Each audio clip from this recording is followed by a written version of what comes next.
Good morning dear at second semester students. Chapter 3 आपका हिंदी विषय में चल रहा था, शुद्ध उच्चारण के संबंध में। तो पिछली क्लास में हम लोगों ने जहाँ तक पढ़ा था उसी के आगे से आज स्टार्ट करते हैं। कविता शिक्षण के संबंध में प्रशिक्षुओं के लिए, अर्थात जब प्रशिक्षु कविता शिक्षण बच्चों के समक्ष शुरू करें या प्रारंभ करें तो उससे पूर्व या उस दौरान कुछ ध्यान देने वाली बातें हैं जिन्हें प्रशिक्षुओं को बिल्कुल ध्यान में रखना जरूरी है। तो कुछ सामान्य जानकारी जो है वो इसमें बताई गई है। जैसे कविता का शिक्षण प्रारंभ करने से पहले प्रत्येक प्रशिक्षु को कविता का जो पृष्ठभूमि है उसके बारे में जानकारी प्राप्त करते हुए अपने छात्रों को उससे अवगत कराना चाहिए। कविता के संदर्भ में जो सामान्य आदर्श है उससे हमें बच्चों को अवगत कराना चाहिए, ताकि जब बच्चे उस कविता का अध्ययन करें, जब पढ़ें, तो उसके फलस्वरूप उन्हें जो उसका वास्तविक लाभ होना चाहिए वो उन्हें प्राप्त हो सके।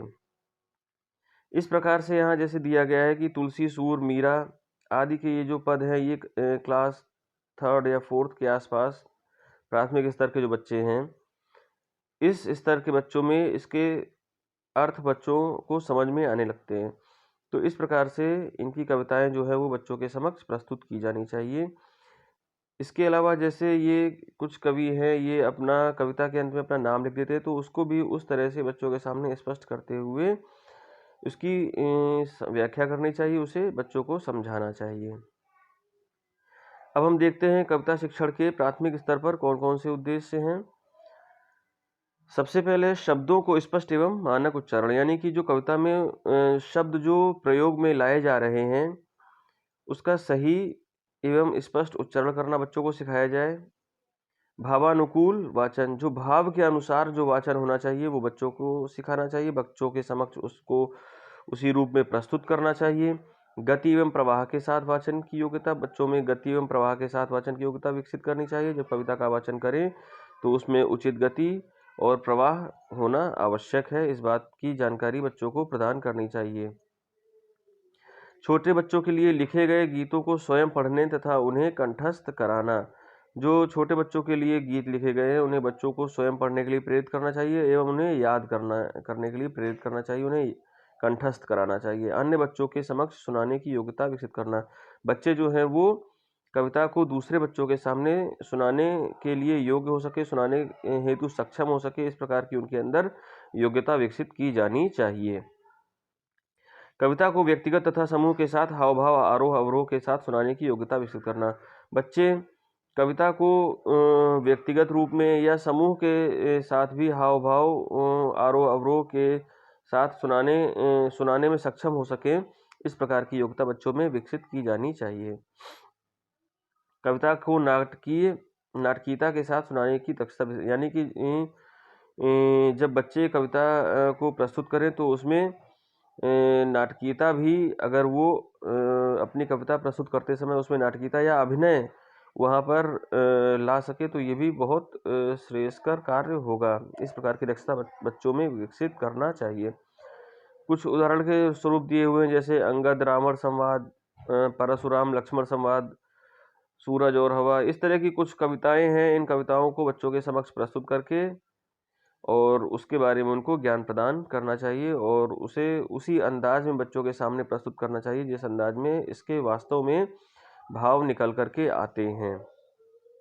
इसके बाद है पूर्व माध्यमिक स्तर पर। पूर्व माध्यमिक स्तर पर सबसे पहले प्राथमिक स्तर की योग्यताओं में क्रमशः विकास करना, जिस प्रकार से बच्चों ने पद्य में या कविता में जो भी अपनी योग्यताएं विकसित की हैं उसको उसी फलस्वरूप उसी क्रम में आगे बढ़ाने के लिए प्रेरित करना चाहिए, उसी के फलस्वरूप उसका विकास करना चाहिए। कठिन शब्दों के उच्चारण का समुचित अभ्यास कराना, जो कविता में जो कठिन शब्द आ रहे हैं उनका बच्चों को समुचित अभ्यास कराना चाहिए। उच्चारण विषयक त्रुटियों को सुधारना, जो बच्चे उच्चारण से संबंधित जो भी गलतियां कर रहे हैं, त्रुटि कर रहे हैं, उसको वहाँ पर सुधार किया जाना चाहिए। इस स्तर पर कविता की परख, कविता के प्रति रुचि का विकास करना, बच्चे जो है कविता को सही प्रकार से समझ सकें, उसकी परख कर सकें एवं कविता के प्रति बच्चों में रुचि भी जागृत करनी चाहिए। उपयोगी कविताओं के चयन की क्षमता का विकास करना, किस प्रकार से बच्चे जो है उपयोगी कविताओं का चयन कर सके, इस प्रकार से उनके अंदर इस क्षमता को विकसित करना चाहिए। कविता की पंक्तियों में प्रयुक्त रस अलंकार जैसे वीर रस, शांत रस, उपमा, अनुप्रास, इस प्रकार से ये रस और कुछ अलंकार के उदाहरण दिए हुए हैं।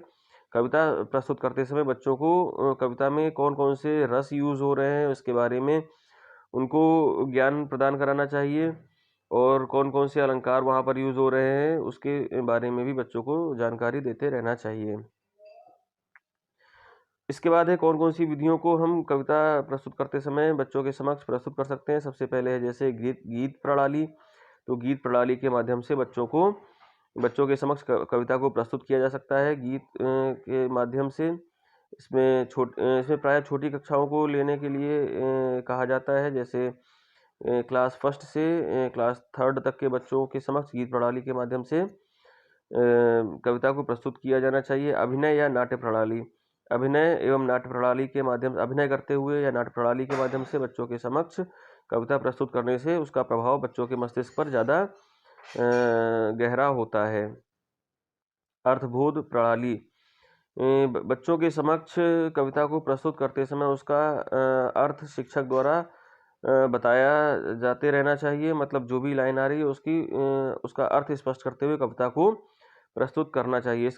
इसके फलस्वरूप बच्चों में कविता की वास्तविक भाव जो है वो उनके अंदर उत्पन्न हो सकेंगे और वो कविता की वास्तविकता को समझ सकेंगे। खंडाव्य प्रणाली। इसमें इसे प्रश्नोत्तर प्रणाली भी कहा जाता है और अनेक प्रकार के विशेषणों का प्रयोग भी होता है। तो कुछ जैसे उलझे हुए प्रकरण या उलझे हुए हाव भाव इस प्रकार से बच्चों के सामने जब प्रस्तुत किए जाते हैं तो इस प्रणाली का प्रयोग किया जाता है।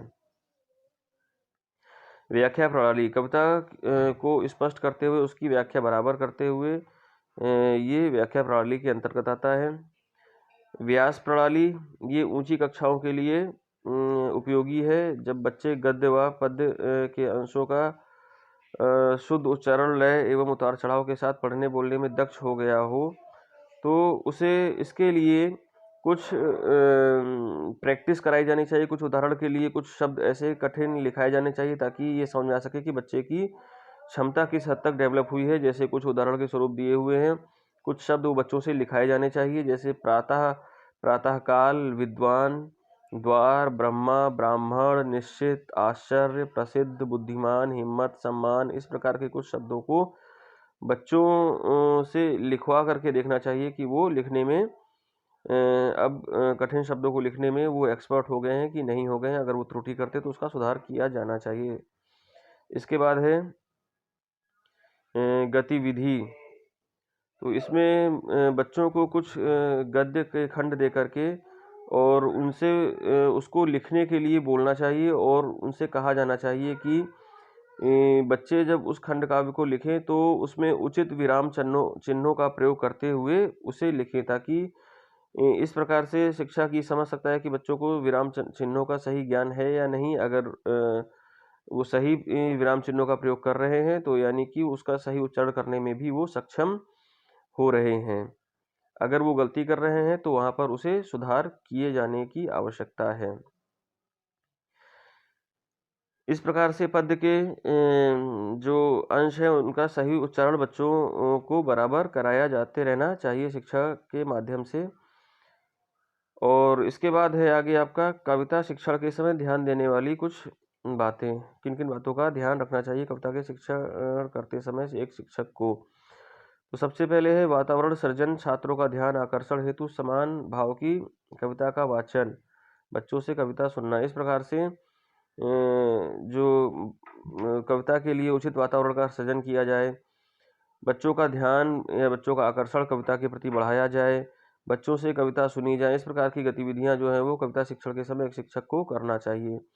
पहले स्वयं उचित भाव भंगिमा के साथ भावानुकूल सस्वर वाचन करे। शिक्षक पहले बच्चों के समक्ष स्वयं उचित भाव भंगिमा के साथ कविता का सस्वर वाचन करे ताकि बच्चे उसको उचित प्रकार से समझ सके। बच्चों द्वारा सस्वर वाचन कराना, उसके बाद फिर बच्चों को स्वस्वर वाचन करने के लिए बोलना चाहिए। स्वर के साथ बच्चे कविता का वाचन करें। प्रश्नोत्तर, कथनों, चर्चा द्वारा कविता के केंद्रीय भाव को स्पष्ट करना। जो कविता के मूल में जो है वो बच्चों को प्रश्नोत्तर या कथन या चर्चा के माध्यम से उन चीज़ों को प्रस्तुत किया जाना चाहिए। कविता में आए भाव, सौंदर्य, नाद सौंदर्य, विचार सौंदर्य, कल्पना तथा मर्म स्पर्शी स्थलों की पहचान व अनुभूति कराना। इस प्रकार से ये सारी चीज़ों को पहचान करके जो भाव है, जो विचार, कल्पना आदि जो भी चीज़ें कविता में आ रही हैं उसको पहचान कर बच्चों को उसी रूप में उसके बच्चों के समक्ष प्रस्तुत किया जाना चाहिए। समान भाव की कविता छात्रों द्वारा बुलवाना। जो कुछ कविताएं आपस में समान होती हैं, इस प्रकार से बच्चों को उन समान भाव की कविताओं को भी बच्चों से प्रस्तुत करने के लिए उन्हें प्रेरित करना चाहिए।